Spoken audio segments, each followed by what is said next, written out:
Boa tarde, pessoal! Tudo bem com vocês? E aí, como foi o feriado? Brincaram bastante, se divertiram, fizeram alguma coisa diferente? Depois vocês vão ter que me contar, hein? Hoje nossa aula então vai ser de geografia. Peguem o livro de geografia e abram na página 172. Geografia, página 172. Vamos continuar falando sobre as mudanças, da paisagem, as transformações do espaço. Agora nós vamos falar sobre os agentes externos naturais de alteração da paisagem. Então, os meios naturais que modificam, que alteram a paisagem.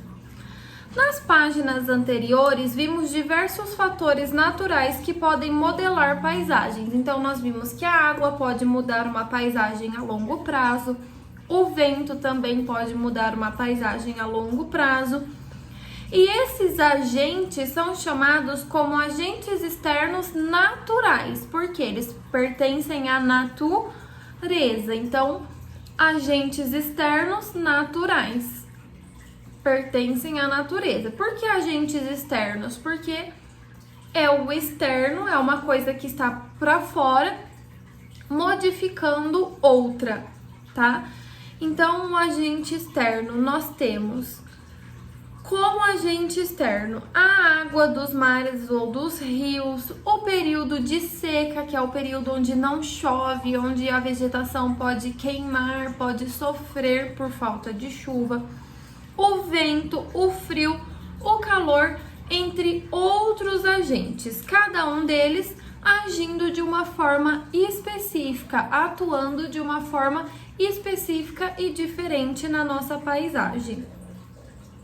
Essa paisagem aqui que nós temos na página 172 é um trecho, uma parte dos Lençóis Maranhenses no litoral do estado do Maranhão. É uma região muito famosa pelo turismo, ou seja, as pessoas viajam, visitam muito esse espaço, os Lençóis Maranhenses.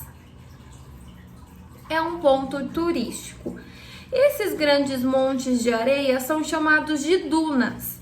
Elas são formadas por grãos de areia trazido pelo vento. Então, as dunas, elas são paisagens naturais e elas são areias que são trazidas pelo vento e formam essa paisagem que nós vemos. Você sabia que as dunas se modificam todos os dias? Então, se eu for nas dunas hoje e amanhã, elas estarão diferentes. Nem sempre a gente consegue perceber essa diferença apenas olhando, tá? Ela pode ser mínima, como também ela pode ser uma diferença muito grande, algo muito perceptível.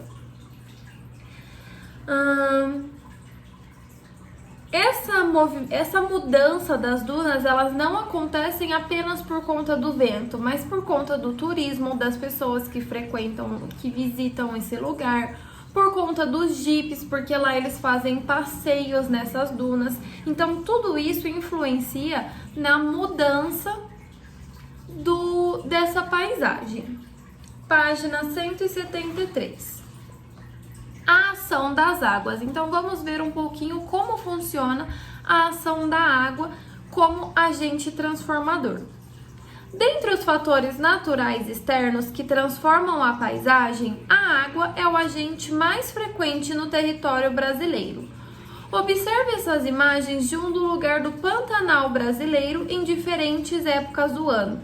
Pessoal, nós estamos aqui falando do mesmo lugar. As duas imagens apresentam o mesmo lugar no mesmo ano, tá? Não são anos diferentes, é o mesmo ano e o mesmo lugar.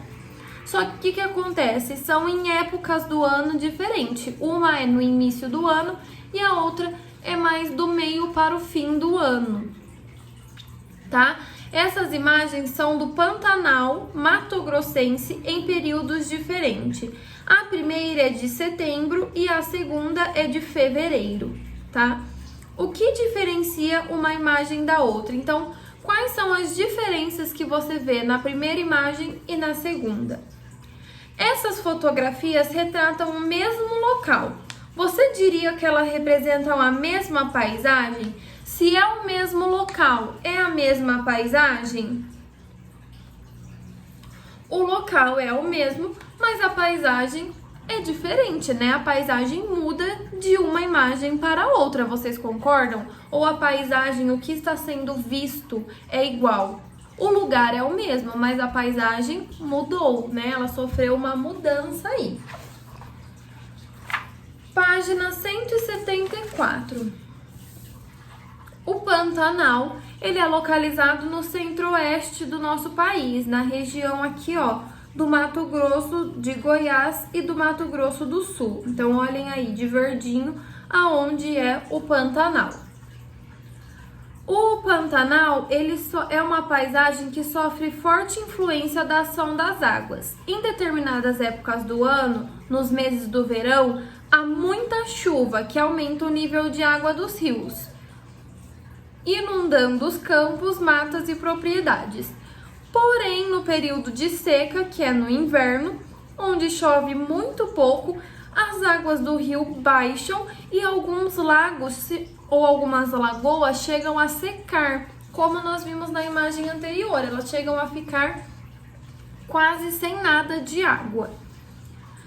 Esse fenômeno cria paisagens exóticas, com muitos animais e atraem turistas do mundo todo. Por esse fato, né, acaba atraindo turistas de toda parte, porque são paisagens raras, né?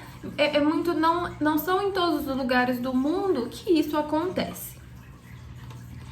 Página 175.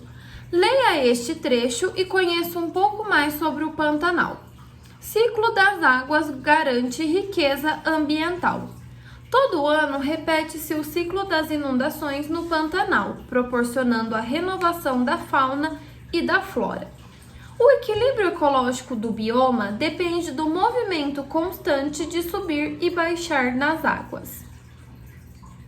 A partir de novembro, com o início do trimestre chuvoso nas regiões altas da bacia hidrográfica, sob o nível dos rios, provocando enchentes na planície.